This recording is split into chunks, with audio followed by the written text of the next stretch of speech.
바랍니다. 네. 1912년에 최대 최호화 여객선 타이타닉호가 출항을 하게 되는데 대서양에서 빙하와 부딪히면서 침몰하게 되고 1,600여 명의 사람들의 사상자가 나오게 됩니다. 왜 이렇게 많은 사람이 죽게 됐을까? 물론 많은 이제 사람들이 탔기 때문이기도 하지만 얼마나 화려하고 초호화 유객선으로 만들고 그리고 가장 강한 배라고 자부하고 있었기 때문에 절대로 침몰하지 않을 거라고 확신했습니다. 그래서 구명보트를 많이 준비하지 않았기 때문에 구멍이 나고 서서히 침몰해서 충분히 탈출할 시간이 있었음에도 불구하고 구명보트가 부족했기 때문에 많은 사상자가 났습니다. 이제 배 구멍이 나고 물이 들어오기 시작하면서 선장은 결정을 했는데 모든 선원이 다 구명보트에 탈 수 없으니 이 한정돼 있고 그래서 여자와 어린아이만 태우기로 결정을 하고 선원들에게 이거를 이제 하도록 했는데 영화를 보신 분은 알겠지만 거기에 다양한 사람들의 반응이 나와요. 영국 신사로 마치 귀족이고 그리고 신사적이고 뭔가 예의가 있고 그렇게 희생하면서 했던 그 사람들이 그 죽음 앞에 서는 순간에 절대로 타서는 안 될 구명보트를 타려고 막 몸부림치고 누군가를 밀치고 죽이고 그러면서 거기를 악착같이 타려고 했던 사람의 모습도 나오기도 하는데 거기에 스트라우스라고 한 부인의 이야기를 좀 하려고 합니다. 이 부인은 여자이고 또 나이가 드신 분이기 때문에 구명보트에 탈 자격도 있었고 그리고 순서에 따라서 안내를 받으며 구명보트에 탈 수 있었는데 이 여인은 타기를 거절을 합니다. 그리고 화면에 보시는 대로 남편과 함께 마지막 침대에 누워서 조용히 배가 침몰하면서 죽음을 맞이하게 되는데 이 여인은 이렇게 말을 합니다. 우리는 서로 사랑하며 오랜 인생을 함께 살아왔습니다. 이제 우리는 늙었습니다. 지금에 와서 남편을 떠나 나만 살기보다는 나도 남편이 가는 곳을 함께 따라가렵니다. 구명부터는 준비되어 있었고 탈 자격도 있었고 그리고 탈 순서도 되었는데 타기를 일단 거절하고 남편과 함께 죽음을 맞이합니다. 이유는 남편과 함께 구명보트에 타서 구원받을 수 없다면 남편과 함께 죽기로 결정을 하고 마지막 이렇게 손을 잡고 침대에 누워서 조용히 배가 침몰함과 함께 죽음을 맞이하는 장면이에요. 요즘에는 우리가 흔히 황혼이혼이라는 말을 참 많이 듣습니다. 더 이상 참을 수 없다는 말이죠. 함께 살기에는 너무 힘들고 어려워서 지금까지 내가 참고 견디고 그래서 함께 살아왔는데 더 이상은 못 참겠다. 그 나이가 들어가면서 이혼을 하는 황혼 이혼이 많아졌다고 합니다. 우리는 관계를 유지한다는 것은 누군가가 참고 희생함으로 지켜지는 관계들이 참 많아요. 서로 다 좋아서 또 서로 다 마음에 들어서 서로 흡족하기 때문에 관계가 유지되는 경우는 거의 없습니다. 부부 관계든 부모 자녀의 관계든 형제의 관계든 성도와의 관계이든 간에 누군가는 이해하고 누군가는 용서하고 누군가는 사랑하면서 관계를 지키는 사람이 있기 때문에 지켜지는 것이지 모두 다 잘했기 때문에 관계가 유지되고 상대방이 못했기 때문에 관계가 망가져 그런 법은 없습니다. 우리에게는 다 약점이 있고 부족함이 있고 연약함이 있고 다 그런 허물들이 많이 있음에도 불구하고 누군가가 그 사랑을 지키려고 무던히 애를 쓰면서 희생하고 용서하고 참고 견디면서 관계를 지켜왔겠죠. 이 타이타닉호의 영화의 한 장면과 함께 요즘에 많이 있는 황혼 이혼의 모습을 보면서 사랑이라는 게 도대체 뭘까 하는 이 근본적인 질문을 한번 해보면서 오늘 말씀을 좀 시작하면 좋을 것 같습니다. 오늘 본문을 한번 다시 보겠습니다. 고린도전서 13장 4절에서 7절을 같이 보죠. 시작. 사랑은 오래 참고 사랑은 온유하며 시기하지 아니하며 사랑은 자랑하지 아니하며 교만하지 아니하며 무례히 행하지 아니하며 자기의 유익을 구하지 아니하며 성내지 아니하며 악한 것을 생각하지 아니하며 불의를 기뻐하지 아니하며 진리와 함께 기뻐하고 모든 것을 참으며 모든 것을 믿으며 모든 것을 바라며 모든 것을 견디느니라. 우리가 보통 사랑하면 감정적인 것으로 많이 생각해요. 사랑하는 관계 그러면 서로의 감정이 좋은 감정으로 사랑의 감정이 있기 때문에 사랑해. 미워한다고 말하면 저 사람과의 감정은 안 좋아서 미워할 수밖에 없어 이렇게 규정을 하는데 성경은 절대로 감정으로 사랑을 표현하지 않습니다. 특별히 고린도 교회에 보낸 편지 안에서 그 많은 갈등과 분쟁과 파벌이 나누어진 교회를 향하여 하나님은 사랑이심에 대한 말씀을 함과 함께 사랑은 이런 것이다 하고 규정하는데, 도대체 사랑은 뭘까라고 말할 때 여기 나와 있는 사랑은 이런 것입니다라고 하는 내용이 몇 가지인지를 한번 생각해 보세요. 찬양, 우리가 사랑 오래 참고란 찬양 잘 아시잖아요. 오늘 설교 제목도 사랑은 오래 참고인데, 이 찬양을 함께 부르시면 사랑의 속성에는 몇 가지가 들어있는지를 한번 해보시기 바랍니다.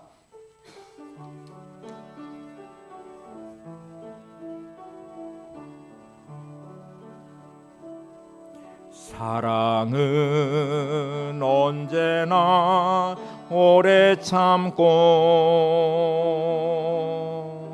사랑은 언제나 온유하며, 사랑은 시기하지 않으며, 자랑도 교만도 아니하며, 사랑은 무례히 행치 않고, 자기의 유익을 굳지 않고, 사랑은 성내지 아니하며, 진리와 함께 기뻐하네. 사랑은 모든 것 감싸주고, 바라고 믿고 참아내며, 사랑은 영원토록 변함없네. 믿음과 소망과 사랑은 이 세상 끝까지 영원하며, 믿음과 소망과 사랑 중에 그 중에 제일은 사랑이라. 그 중에 제일은 사랑이라. 네. 고린도전서 13장 3절에서 7절까지 나와 있는 사랑의 속성을 세보면 금방 알 수 있습니다. 15가지가 나오는데, 사랑은 이런 것입니다 하고 규정하는 그 속성이 15가지가 있는데, 중요한 특징이 하나 있습니다. 시작할 때 첫 단추는 사랑은 오래 참고로 시작해서, 마지막 15번째는 사랑은 모든 것을 견디느니라 하고 말씀하고 있고, 그 중간에도 사랑은 모든 것을 참으며라는 말씀도 들어가요. 인내의 속성이 3가지나 들어가 있어요. 시작할 때부터 마칠 때까지 그 중간에도 사랑에 대한 속성은 참아내는 것, 견뎌내는 것, 인내하는 것이라고 말합니다. 그러면 사랑이라는 게 감정적인 것으로만 관계가 유지되는 것이 아니구나. 사랑을 한다는 말은 견뎌내고 참고 인내하고, 그러면서 모든 것을 이렇게 지켜내는 것이 사랑의 아주 중요한 부분이죠. 우리가 하나님은 사랑이십니다라고 말할 때, 하나님은 사랑이시라고 말하는 그 말 안에는 하나님의 인내가 들어가 있어요. 하나님의 견디심이 들어가 있는데, 저와 여러분 오늘도 이렇게 살아가는 것 하나님이 사랑하시기 때문이죠. 근데 그 사랑하시기 때문에 나를 오늘도 견뎌내고 계세요. 죄 많은 나를, 불순종한 나를, 말씀대로 살지 못하는 나를, 온갖 욕망과 탐욕에 끌려가며 세상적인, 정말 세상 사람들보다 더한 것 같은 악함이 있는 나를, 때로는 관계 안에 지켜내야 될 사랑이 망가지고 미워하고 원망하고 분노하고 있는 나를, 주어진 삶의 자리에서 하나님의 뜻과 거리가 먼 상태로 허람방탕하듯이 탕자같이 그렇게 하나님을 떠나 있는 나를 오늘도 사랑하신대요. 그 사랑하시는 하나님은 나를 오늘도 견뎌내시고 계시고 기다리고 계시고 인내하고 계시다는 말씀이기도 합니다. 우리가 성경에 표현된 하나님의 사랑을 말할 때 노하기를 더디하시는 분, 또 오래 참으시는 분 이렇게 기록하고 있는데 성경 두 구절만 한번 확인해 볼 겁니다. 구약 성경과 신약 성경인데 구약 출애굽기 34장 6절을 한번 먼저 보세요. 같이 보겠습니다. 여호와께서 그의 앞으로 지나가시며 선포하시되 여호와라 여호와라 자비롭고 은혜롭고 노하기를 더디하고 인자와 진실이 많은 하나님이라. 출애굽한 이스라엘 백성들이 광야에 들어가며 온갖 원망과 불평을 쏟아내고 있는 그들을 보시면서 하나님은 이렇게 말씀하시거든요. 여호와는 자비롭고 은혜롭고 노하기를 더디한다. 인자와 진실이 많은 하나님이라고 말씀합니다. 오늘도 우리의 삶에 자비로우신 하나님, 은혜로우신 하나님, 노하기를 더디하신 하나님이 우리를 사랑하시고 계심을 잊지 마시기 바랍니다. 베드로후서 3장 9절을 보겠습니다. 같이 보죠. 주의 약속은 어떤 이들이 더디다고 생각하는 것 같이 더딘 것이 아니라 오직 주께서는 너희를 대하여 오래 참으사 아무도 멸망하지 아니하고 다 회개하기에 이르기를 원하시느니라. 여러분, 우리가 어떤 사람을 위해서 저 사람은 진짜 벼락 맞아 죽었으면 좋을 것 같아, 저런 사람 어떻게 하나님이 살려두실까, 이렇게 말할 수 있는 사람도 있어요. 여러분이 관계를 단절하든지 미워하고 원망하는 사람은 그럴 만한 이유들이 다 있기 때문에 원망하고 미워하고 분노하는 거잖아요. 그래서 관계를 단절시키고 관계가 상처를 입기 시작하고 또 여러 가지 아픔들이 여러분 안에 있기도 하잖아요. 근데 하나님은 그런 사람들까지도 사랑하고 계시대요. 그리고 이렇게 말합니다. 오래 참으시는 이유는 아무도 멸망하지 아니하고 다 회개하게 하시기 위해서. 하나님의 마음은 아무도 멸망하지 않았으면 좋겠다. 저 사람도 회개하여서 주께로 돌아왔으면 좋겠다. 저 사람도 구원받았으면 좋겠다. 그래서 망나니 같은, 정말 이 땅에 없으면 좋을 것 같은 그런 사람들조차도 하나님은 견뎌내고 계시고요, 기다리고 계시고 회개하고 돌아오기를 원하신다는 말씀이기도 해요. 여러분은 하나님의 이 사랑 안에서 구원받은 것이고 사랑 안에서 오늘도 살아가고 계신데, 이런 사랑 안에 속성이 여러분 안에도 있습니까? 누군가를 향해 지금 견디시고 계신가요? 이해하고 용서하면서 그 사람을 품고 계신가요? 오래 참으신 하나님의 사랑 안에서 여러분도 참고 계신 건가요? 자비롭고 은혜롭고 노하기를 더디하신 하나님의 그 사랑의 속성이 여러분들 안에도 있는 것이 맞습니까? 엘리사 목원이 쓴 내 마음의 열매 가꾸기란 책에 보면 인내를 두 종류로 설명을 합니다. 우리가 참고 견디고 인내한다고 말할 때 그 인내는 상황과 환경에 대해 인내함이 있어요. 여러분들은 아마 많은 경우에 환경과 문제 안에 인내하고 계실 것입니다.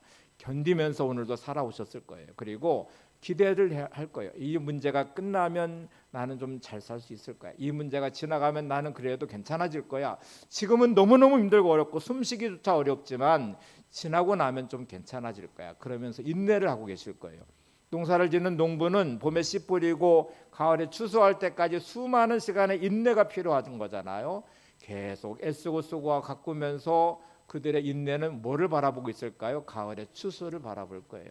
아마 여러분들은 상황 환경에 많은 인내는 그래도 내일이 되면 괜찮을 거야, 지나면 좀 괜찮아질 거야, 이렇게 상황 환경에 대한 인내를 가지고 살고 계십니다. 문제는 사람에 대한 인내, 관계에 대한 인내가 반드시 필요한데 이 부분이 늘 무너지고 있다는 사실이에요. 우리의 모든 관계는 반드시 인내함으로 견뎌내서야 관계는 지켜지거든요. 근데 진짜 어려운 거는 이 관계 안에 인내가 사라지면서 관계는 끝없이 무너지고 상처 주는 일들이 많아진다는 거죠. 부부의 관계 안에서 참아야 될 일들이 얼마나 많겠어요. 나와 다른, 마치 외계인이 만난 것처럼 이렇게 우리가 만났다고 하는데 전혀 다르죠. 남자와 여자가 달라요. 다르고 생각하는 것도 다르고 말하는 방식도 다르고 그래요. 그리고 살아온 환경도 다른데 이 두 사람이 만나 한 가정을 이룬다는 것은 그 다름이 늘 끝없이 부딪히는 것인데, 다를 때마다 틀렸다고 말하고 판단하고 정죄하고 상처 주는 일들이 수없이 많이 가정 안에서 일어나거든요. 가정이 마치 법정처럼 옳고 그름을 판단해 버리려고 그래요. 가려서 내가 맞고 네가 틀렸다는 것을 증명해 내려고 그래요. 그러니까 몰아붙이죠. 그러니까 화를 내죠. 그리고 판단해서 틀렸다는 것을 인정하라고 말하기 시작하죠. 그러니 부부의 관계는 얼마나 많은 상처가 얼룩지겠어요. 하나님이시는 부부의 관계는 법정처럼 판단하고 판결하라고 주신 관계가 아니라요, 서로의 연약함은 좀 도와주고 부족함은 채워주고 허물은 덮어주면서 관계를 좀 지켜서 행복한 부부가 되라고 돕는 배필이 되라고 주신 관계인데 우리는 마치 법정처럼 판결을 하니까 화가 나면 못 견디거든요. 언어의 상처가 얼마나 많은지 서로의 대화를 시작하면 다름이 틀렸다고 말하기 시작하고 그리고 정죄해서 판단을 하기 시작하니까 가정이 온전해질 수가 없죠. 그런 언어들이 난무하기 시작하는 가정 그리고 그것이 행동으로 표현되기 시작하는 순간부터 가정은 지옥 같은 것을 경험하기 시작할 것입니다. 사랑은 참아주고 이해하고 무례행치 않는다고 말씀하고 있잖아요. 모든 것을 참으며 견디어내야만 사랑이 지켜진다고 말하고 있잖아요. 사랑의 수건 15가지를 보시면 그 어떤 것 하나도 우리에게 요구하는 바가 하나라도 무너지면 사랑은 그렇게 깨져버리는 관계가 될 때가 많습니다. 우리가 보통 이렇게 사랑이 가장 그래도 온전하게 흘러가는 곳이 부모와 자녀와의 관계예요. 놀랍게도 부모는 자녀를 향해서 끝없이 사랑하고 용서하는 마음을 갖습니다. 이상할이 많지. 관계 안에 부부관계도 잘 안 되거든요.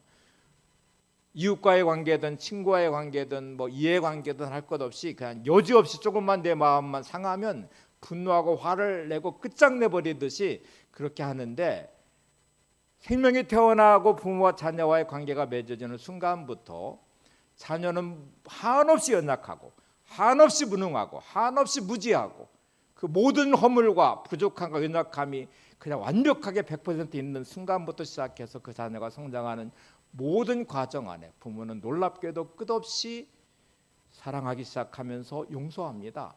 이해하기 시작하고 품어주기 시작, 허물을 덮어주고 그래서 자녀가 성장하는 거예요. 부모이기 때문에 견뎌내고 참아야 될 일들이 수없이 많지만 그거를 다 해내고 있거든요. 그래서 부모인 거죠. 하나님은 우리를 향해서 마치 이렇게 말합니다. 너 사랑할 수 있어. 네가 그렇게 하고 있잖아. 네가 자녀를 향해서 하는 거를 한번 봐. 그 허물 많은 자녀를 너는 덮어주고 있는 거잖아. 연약한 자녀를 너는 도와주고 있잖아. 부족한 자녀를 네가 끝없이 채워주면서 자녀를 성장시키고 있잖아. 네가 사랑하기 때문에 가능한 거죠. 그래서 이렇게 말합니다. 너도 할 수 있잖아. 왜 너는 못한다고 말해? 저 사람은 절대로 용서할 수 없다고 네가 왜 말하고 있어? 왜 네가 네 남편을, 네 아내를 그렇게 정죄하고 판단하면서 그렇게 분노하고 있어? 네가 자녀를 양육할 때 너는 그렇게 참아주고 그렇게 허물을 덮어주고 그렇게 채워주면서 자녀와의 사랑하고 성장시켰잖아. 너도 할 수 있잖아. 이렇게 하나님 우리에게 말씀하시는 듯해요. 여러분도 할 수 있습니다. 하나님 우리를 사랑하시기 때문에 참아주신 것처럼 여러분도 참아줄 수 있고 인내할 수 있고 견뎌낼 수 있고 덮어줄 수 있습니다. 그래서 부모의 사랑을 경험하게 하면서 우리를 향해서 나 못해요, 용서할 수 없어요, 할 수 없어요 라고 말할 때마다 아니야, 너는 할 수 있어, 너는 해왔잖아, 너도 용서할 수 있잖아, 이렇게 말씀하고 계신 것 같아요. 부부간의 사랑과 연결된 자녀의 사랑에 대한 이야기를 하나 좀 해볼게요. 초등학교 3학년 담임인 제인이라는 선생님 책에서 본 내용인데요. 제인이라는 선생님이 있고 톰이라고 하는 학생이 있습니다. 초등학교 3학년 학생이에요. 이 톰이라는 학생은 활달하고 대인관계도 좋고 그리고 언어도 참 이렇게 아름답고 고운 언어를 쓰기도 하고 공부도 꽤 잘했던 학생이었어요. 근데 어느 날부터 이 화가 많이 들어가 있는 이 톰이라는 아이는 막 분노를 하면서 친구들과 싸움을 시작했고 언어가 거칠어지는 언어를 쓰기 시작했고 시험을 보면 점수가 안 나와요. 공부를 못해요. 갑자기 이 아이가 변해버렸어요. 몇 번 선생님이 대화를 시도했지만 이 아이는 도망가고 피하기 시작하다가 어느 날 이제 대화가 시작이 됐습니다. 왜 너 그렇게 화가 많아? 너 왜 이렇게 친구들과 많이 싸우고 있는 거야? 너 왜 이렇게 언어가 거칠어? 너 왜 이렇게 공부를 안 해서 점수가 이렇게 안 나오는 거야? 라고 물어봤더니 엄마 아빠가 부부싸움을 엄청나게 많이 한대요. 그래서 늘 싸우는 엄마 아빠를 보면서 스트레스를 엄청 받는 거죠. 그러다 어느 날 별거를 하기 시작하더니 어느 날 이혼 수속을 밟기 시작했어요. 그리고 자기한테 물어봐요. 너 누구하고 살 거야? 엄마 아빠의 싸우는 장면을 계속 보기 시작하더니 갈등과 증폭된 가정의 환경 안에서 별거를 시작하더니 어느 날 이혼하는 이 엄마 아빠를 보면서 어마어마한 스트레스를 받고 상처를 받은 이 아이는 학교 생활을 온전히 할 수가 없죠. 그러니 막 아이가 거칠어지고 신경질적이 되고 친구와 싸우기 시작하고 공부를 안 하니 성적이 엉망이 돼버리고. 그 재인영 선생님이 이 아이가 너무 안타까워서 어떻게 하면 이 아이를 도울 수 있을까 해서 좀 엄마 아빠의 상담 요청을 했어요. 이 아이의 문제로 학교에 좀 오셔서 상담을 했으면 좋겠습니다 하고 상담 요청을 했는데, 감사하게도 이 아이를 사랑하는 마음은 부모에게 있었나 봐요. 그래서 정해진 날짜에 이제 엄마 아빠가 왔는데, 이 도움이 앉은 책상에 부모가 앉도록, 그 양쪽에 앉도록 하고 선생님은 그 앞자리에 자리를 마련하고 기다렸습니다. 어머니가 먼저 들어왔어요.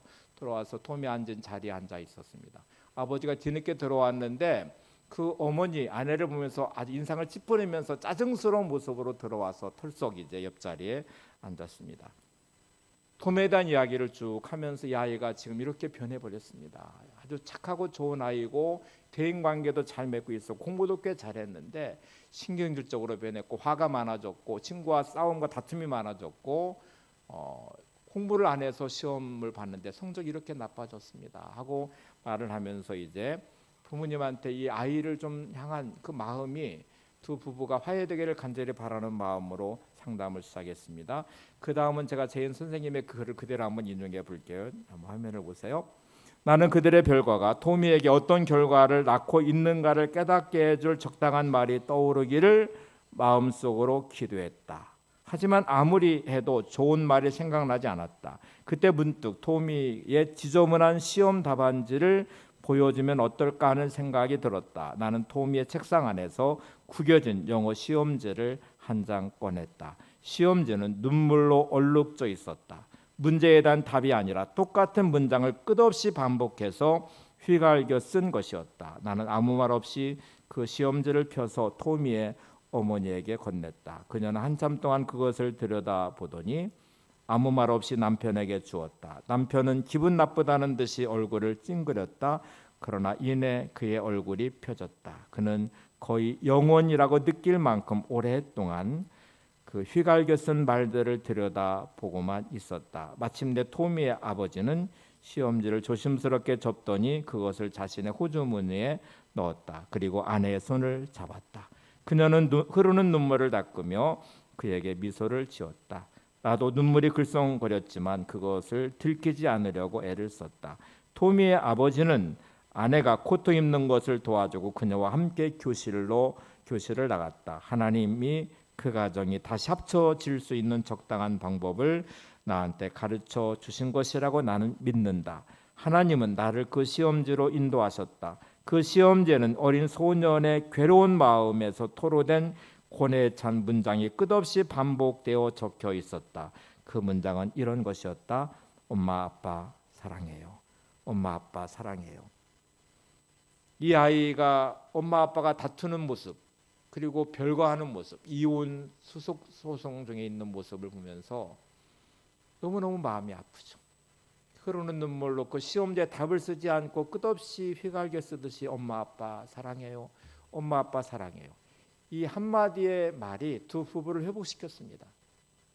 둘 다 자녀를 사랑하는 마음이 있었기 때문에 자기들이 이 갈등과 싸움이 얼마나 자녀에게, 토미에게 상처를 주는지를 깨달았어요. 그래서 아내의 손을 잡았고 외투를 입혀줬고 함께 나가는 부부의 모습 안에서 가정의 회복이 이루어진 것이잖아요. 여러분, 사랑한다는 말 절대로 감정적인 것이 아닙니다. 성경은 그렇게 말하지 않습니다. 근데 우리는 자꾸 감정적인 것으로 화가 나니까, 짜증이 나니까, 내 마음에 안 드니까 분노하기 시작하고 원망하기 시작하고 그 언어를 통해서 끝없는 상처를 주기 시작하고, 그것이 격해지면 행동으로 드러나기 시작하면서 부부의 관계는 그렇게 무너지고, 부모와 자녀의 관계는 그렇게 무너지고, 성도와의 관계는 그렇게 무너지고, 그러면서 얼마나 많은 일들이 벌어지고 있는지 몰라요.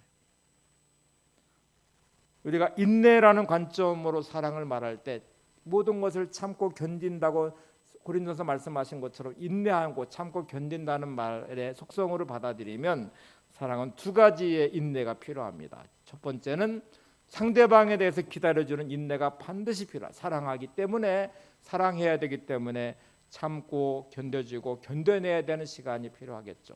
두 번째는 내 자신에 대해서도 인내해 주셔야 돼요. 우리는 살면서 내 인생에 대해서 늘 비관할 때가 많아요. 내가 왜 이것밖에 안 되나? 초라한 내 자신에, 환경에 무너지는 나, 삶에서 무능한 나, 그리고 비참한 내 자신에 대해서 초라한 나를 보면서 왜 나는 이것밖에 못 될까? 내 자신에 대해서 스스로 비하하고 열등감을 가지고 상처 주는 일들도 많이 있거든요. 그래서 사랑은 두 가지 인내가 반드시 필요합니다. 상대방을 기다려주는 인내, 내 자신을 기다려주는 인내. 상대방을 기다리는 인내부터 한번 살펴볼까요? 에베소 4장 2절 3절에 보시면 사도 바울은 인내 견뎌내고 이게 사랑에 대한 말 이렇게 말합니다. 에베소 4장 2절 3절을 같이 보겠습니다. 모든 겸손과 온유로 하고 오래 참음으로 사랑 가운데에서 서로 용납하고 평안에 매는 줄로 성령이 하나 되게 하신 것을 힘써 지키라. 자, 관계는 어떻게 하라고 했냐면 모든 겸손과 온유로 하래요. 관계를 감정으로 하지 말고 이해관계로도 하지 말고 겸손과 온유함으로 하래요. 예수님께서 수고하고 무거운 짐자들아 다 내게로 와 내가 너희를 쉬게 하리라. 나의 멍에를 메고 배우라고 뭐라고 하시냐면 나는 온유하고 겸손하다고 말씀하세요. 예수님의 성품은 온유하고 겸손하신 성품이기 때문에 주님의 멍에를 메고 주님을 배우는 것이 신앙생활이래요. 믿음의 생활이래요. 예수 믿는 저와 여러분은 반드시 뭐를 해야 돼요? 온유와 겸손의 사람이 되셔야 돼요. 주님의 멍에를 메고 예수님을 배우셔야 돼요. 온유와 겸손의 사람은 함부로 남을 평가하지 않습니다. 온유와 겸손의 사람은 함부로 남을 무시하지 않습니다. 함부로 남을 비판하지 않습니다. 그 사람을 존중히 여기고 온유한 성품이 그 사람의 허물을 덮어주고 연약함을 도와주고 부족함을 채워주는 사람이 될 것입니다. 주님의 온유와 겸손이 우리를 품어주셨거든요. 우리를 사랑하셨고 인내하셨고 견뎌내셨거든요. 허물 많은 죄인들이 우리를 향하여 용서하시는 기도를 드리셨고 시아들의 배신과 그들의 모든 모습 안에서도 그들을 품어내셨거든요. 그게 주님의 온유와 겸손의 모습이에요. 또 이렇게 말합니다. 오래 참다고 오래 참음으로 사랑 안에 사랑 가운데서 서로 용납해라. 어떻게 용납하라고요? 오래 참음으로 사랑 가운데서 용납해라. 이게 관계에서 우리에게 필요한 부분이죠. 그리고 이렇게 말합니다. 평안에 매는 줄로 성령이 하나 되게 하신 것을 힘써 지키라. 우리의 마음은 뭐로 꽉 붙잡아 놓으셔야 되면 평안에 매는 줄로 묶어 놓으셔야 돼요. 평안은 하나님이 주시는 것입니다. 내가 뭔가 잘 돼서 평안한 것도 아니고요. 내 뜻대로 되어서 마음이 편한 것도 아니에요. 내가 힘들고 어려운 중에 주님이 주시는 이해할 수 없는 평안함이 내 안에 있어서 그 평안에 매는 줄로 내가 나를 꽉 내 마음을 지키고 성령 안에서 하나됨을 힘쓰는 것이 관계를 지켜가는 중요한 사랑의 방식에 기다려주는 것입니다. 다시 에베소 4장 2절 3절을 같이 보겠습니다. 모든 겸손과 온유로 하고 오래 참음으로 사랑 가운데서 서로 용납하고 평안에 매는 줄로 성령이 하나 되게 하신 것을 힘써 지키라. 이 원칙이 깨지면 관계는 온전할 수가 없습니다. 관계가 하나됨이 어렵게 되는 것이. 잘하는 우화 하나 이야기해 볼까요? 작은 우물 안에 개구리 두 마리가 살고 있었대요. 이 두 마리밖에 없잖아요. 얼마나 소중해요. 이 우물 안에 사는 두 마리 개구리가 온 세상이며 둘이가 전부니까 소중히 여기며 관계를 잘 지키면 좋은데 둘이서 싸움을 시작했어요. 좁다고, 너 때문에 힘들어 죽겠다고, 네가 여기 있기 때문에 내가 마음대로 헤엄도 못 치고 있다고, 네가 여기 있어서 나는 진짜 고통스럽다고 막 소리 다투며 싸우고 온갖 갈등이 폭발하기 시작했어요. 관계를 맺은 유일한 부부의 관계인데 뭐 그렇게 불만 많다고 막 물어뜯고 헐뜯고 비난하고 정죄하고 당신 때문에 내가 죽겠다고, 불행해서 힘들어 죽겠다고, 내가 막 너 밥만 해줘야 되는 밥순이냐고 그러다가, 나는 맨날 돈만 벌어오는 기계냐고 그러다가, 아이들 문제 생기면 왜 내만 책임져야 되냐고 그러다가, 하여튼 막 온갖 일을 싸워요. 교회에 오면 주의 몸된 지체인 성도잖아요. 근데 뭐가 그렇게 불만이 많은지, 이렇게 싸움과 갈등과 분쟁도 있을 수 있죠. 하여튼 막 이런 일들이 벌어지도 두 마리 개구리, 두 마리밖에 없는데 그렇게 싸워요. 싸우다가 서로 다 불행했어요. 상처받고 불행하고 그러다가 어느 날 개구리 한 마리가 죽었습니다. 얼마나 좋은지 막 이제 나는 자유다, 다 내 세상이다, 나는 너무너무 행복하다. 그리고 막 마음대로 헤엄치고 그러는데 그 죽은 개구리가 썩어가면서 물이 오염돼서 한 마리의 개구리도 죽었어요. 여러분들이 사는 세상이 그럴 것 같아요. 당신 때문에 불행해. 근데 그 불행함이 나도 불행해요. 사랑하지 않는 내가 불행한 거예요. 여러분 누군가를 미워하고 증오하고 분노하면서 나는 너무 행복해 라고 말할 수 있습니까? 둘밖에 없는 부부의 관계, 얼마 제가 타이타닉호 지금 스트라우스 부인 얘기도 했지만 좀 마지막 그렇게 손잡고 침몰하는 배에서 조용히 침대에 누워서 죽음을 맞이하는 모습이 얼마나 아름다워요. 좀 여러분의 인생의 유한함에 하나님 주시는 생명의 관계의 부부라면 서로 손잡고 사랑하시기 바랍니다. 가족의 관계로 연결되어 있으신가요? 사랑하며 이해하고 용서하고 품으며 가정을 세워가시기 바랍니다. 수많은 교회 안에 나눔에게 성도가 되셨잖아요. 주의 몸된 지체로 우리가 부름받았다면 생명처럼 소중히 여기고 섬기며 사랑하면서 이 안에 아름다운 관계를 만들어 가시기를 바랍니다. 고린도서 13장 4절의 사랑은 오래 참고라는 단어가 원어는 마카로티미아라는 헬라어를 쓰거든요. 마카로티미아는 견디는 게 아니에요. 막 억지로 내가 막 오래 참 견디야지 막 이런 게 아니고요. 마음 상하기 전에 마음 상태가 마카로티미아예요. 그러니까 다시 말하면 아까 온유와 겸손함으로 사랑함으로 용납함으로 평안에 매는 줄로 성령이 하나 되게 하시며 힘쓰는 그 마음 상태가 마카로티미아예요. 견뎌지는 거거든요. 주님의 사랑하심이 억지로 우리를 견디는 게 아니에요. 하나님의 사랑이 저와 여러분을 견뎌내는 게 아니에요. 기쁨을 이기지 못할 만큼 사랑하시기 때문에 사랑이 참게 만들어라. 참게 참고 용서하고 이해할 수 있도록 만들어요. 사랑하심 하나님의 사랑하심이 독생자를 보내주시고 주님의 사랑하시 자신의 목숨을 내주시는 만큼 마카로티미아 견딤이 가능하도록 만들어요.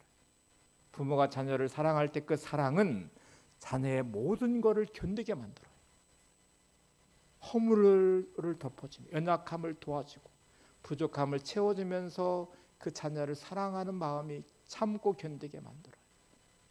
집을 나간 탕자를 기다리는 아버지의 마음이 성경 예수님 말씀하시는데 여러 해 허랑방탕하고 돌아오는 그 아들을 끝없이 기다리며 견뎠던 아버지, 돌아오는 아들을 묻지도 따지도 않고 그를 끌어안고 포옹하면서 그를 회복시키는 아버지의 사랑이 마카로티미아, 오래 견뎌내게 만든 거거든요.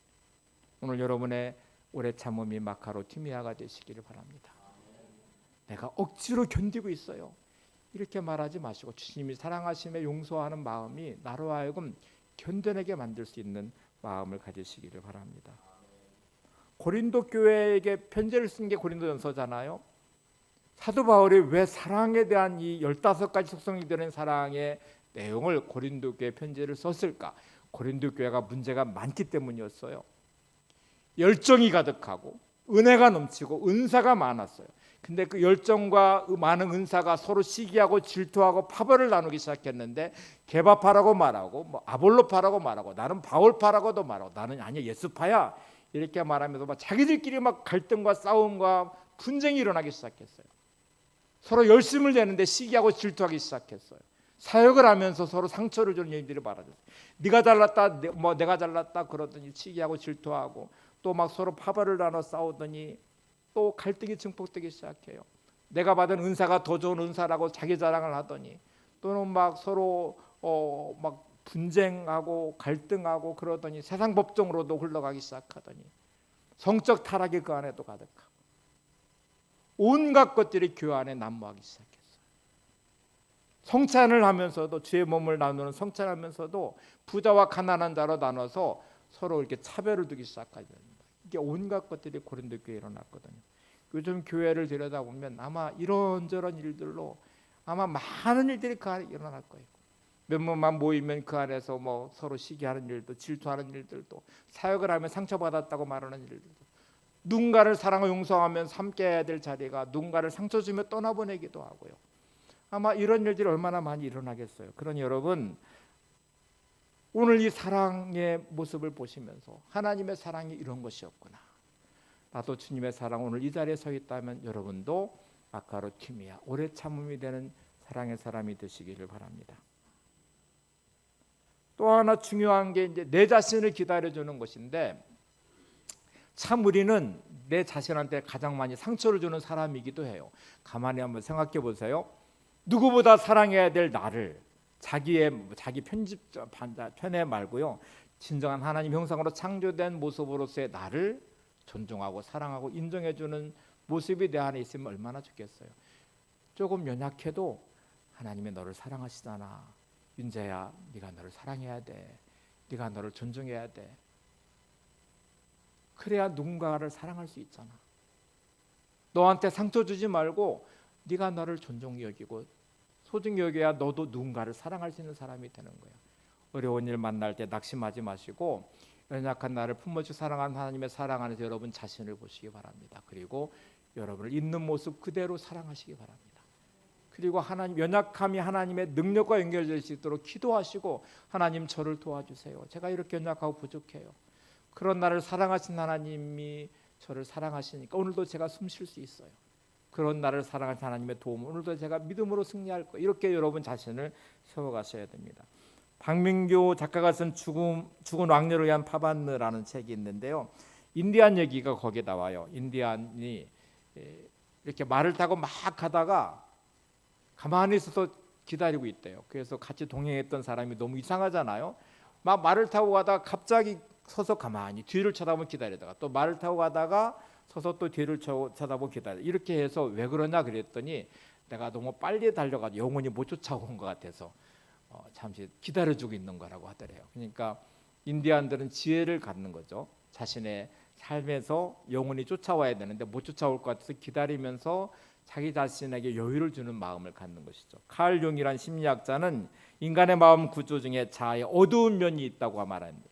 모든 인간의 자아에는 어두운 면이 존재하는데 그것을 그림자라고 표현했습니다. 여러분 안에는 다 어두운 면들이 있어요.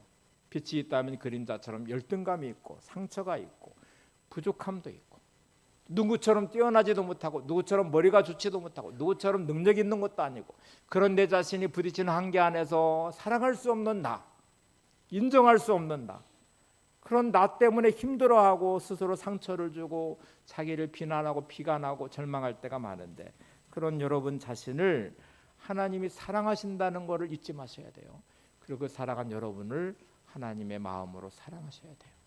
그래야 누군가를 사랑하실 수 있습니다. 제가 설교 준비를 하면서 저를 한번 가만히 뒤돌아봤어요. 제가 목사로서 오늘 설교를 하고 있지만 제가 완전하지 않죠. 하나님, 제가 목사로서 부족한 것도 너무 많고 연약함도 많은데 그런 저를 써주셔서 감사해요. 그런 저를 기다려주셔서 감사해요. 그런 저를 오늘도 목회할 수 있는 자리에 세워주셔서 감사해요. 제가 남편이란 이름도 가지고 있습니다. 그런데 아내한테 완벽한 남편이 아니에요. 그런데 가정을 이루어 살아가는 것도 또 이렇게 행복한 삶을 사는 것도 하나님의 은혜일 수밖에 없어요. 제가 부모라는 이름도 가지고 있지만 부모로 완벽하지 않아요. 근데 두 아이와 함께 행복한 관계 안에서 오늘도 살아간다는 것도 절대적 하나님의 은혜예요. 제가 자녀라는 이름도 가지고 있어요. 근데 제가 완전한 자녀도 아니에요. 그런데 이렇게 관계 안에서 오늘도 이렇게 살고 있다는 것도 너무 큰 하나님의 은혜예요. 여러분도 한번 생각해보세요. 나는 완벽한 남편이야. 나는 완벽한 아내야. 그러니까 나는 부족한 게 없어. 근데 저 남편이 문제고 아내가 문제야. 나는 완벽한 부모야. 그런데 저 자식이 문제야. 나는 완벽한 자식인데 부모가 문제야. 이렇게 말할 수 있는 사람이 누가 있어요? 우리는 다 문제 많아요. 근데도 그냥 오늘도 이렇게 살고 있네요. 부모라는 이름으로 살고 있고 남편의 이름으로 살고 있고 아내라는 이름으로 살고 있고 오늘도 우리는 직분을 가지고 성도라는 이름으로 또 살고 있네요. 모든 것이 하나님의 은혜입니다. 하나님의 사랑 때문에 가능한 거예요. 오늘도 나를 견뎌내 주시고 기다려 주시고 인내하시고 참으시는 하나님의 사랑, 성내지 않으시며 분노하지 않으시며 원망하지 않으시며 오늘도 나를 품으신 하나님의 사랑이 있기 때문에 오늘도 내가 이렇게 살아가는 거예요. 마지막으로 한 구절을 볼게요. 이사야 30장 18절을 보시면 이렇게 말씀합니다. 그러나 여호와께서 기다리시나니 이는 너희에게 은혜를 베풀려 하시며 일어나시리니 이는 너희를 긍휼히 여기시려 하심이라. 대저 여호와는 정의의 하나님이시라. 그를 기다리는 자마다 복이 있도다. 하나님이 기다리심은 뭐를 위해서요? 은혜를 베푸시려고, 하나님의 일어나심은 우리를 긍휼히 여기시기 위해서 정의 하나님이라고 말했는데, 정의는 판단하고 정죄함으로 세워지는 정의가 아니라요, 용서함으로 세워지는 정의, 은혜를 베풀며 세워지는 정의, 긍휼을 베푸시면서 세워지는 정의라고 말씀하세요. 그래서 그 하나님을 기다리는 사람이 복이 있다고 말씀하세요. 오늘 여러분, 은혜 베푸시는 하나님의 기다리심 같이 기다리는 삶이 되시기를 바랍니다. 누군가를 기다려주는 인생, 누군가를 긍휼하게 해주는 손 내미는 인생, 그리고 함께 더불어서 하나님의 사랑을 경험하며 관계를 지켜가는 삶이 될 때 그런 인생이 복이 있다고 말씀합니다. 오늘 여러분의 모든 삶이 복된 하나님의 사람들이 되시기를 바랍니다. 우리 함께 찬양하고 기도하겠습니다.